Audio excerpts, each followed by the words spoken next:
Tonight, we're going to be talking about Twitter. In August of this year, atheist evangelist Sam Harris went on the Triggernometry podcast, where he outed himself as an enemy of free speech and fair elections. Listen, I don't care what's in Hunter Biden's. I mean, Hunter Biden, at that point, Hunter Biden literally could have had the corpses of children in his basement. I would not have cared, right? There's nothing. First of all, it's Hunter Biden, right? It's not Joe Biden.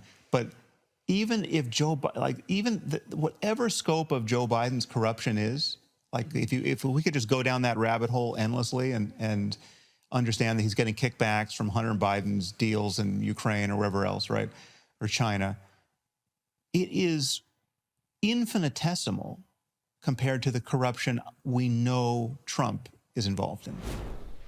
when pressed for an example of the corruption we know Trump is involved in, Harris offered Trump University, a completely mundane legal dispute that did not even rise to the level of minor scandal. He also admitted that the suppression of the Biden laptop story in the last days of the election was a successful left-wing conspiracy that was, quote, warranted. And with those few words, Harris completely discredited himself or someone who supports freedom and democracy. Sam Harris is an anti-American demagogue whose moral compass has been replaced by a fringe ideology. That's one of the reasons why free speech is so important. When we bother to put our thoughts and feelings into concrete words, that very process can be very revealing. What may have sounded perfectly rational in his own head became babbling when it came tumbling out of his mouth. So freedom of speech is not just an idea about giving different viewpoints a fighting chance in the realm of public discourse. It's about spurring the flow of ideas and enlivening our own minds as much as those with whom we disagree. Sam Harris is a textbook case on why you would want to avoid shutting down your intellectual opponents.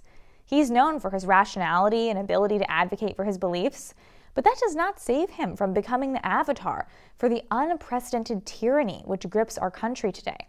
That he fails to understand he is perpetuating tyranny in the name of fighting that same tyranny. His state of mind is shameful. You hear him and are embarrassed for him.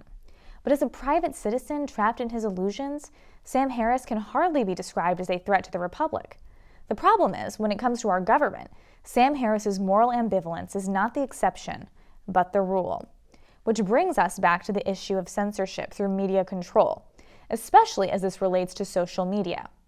Recently, Twitter document revelations detail the system of command and control established by the government in order to monitor and suppress our speech. This is being conducted through a redundant system composed of both official and unofficial back channels.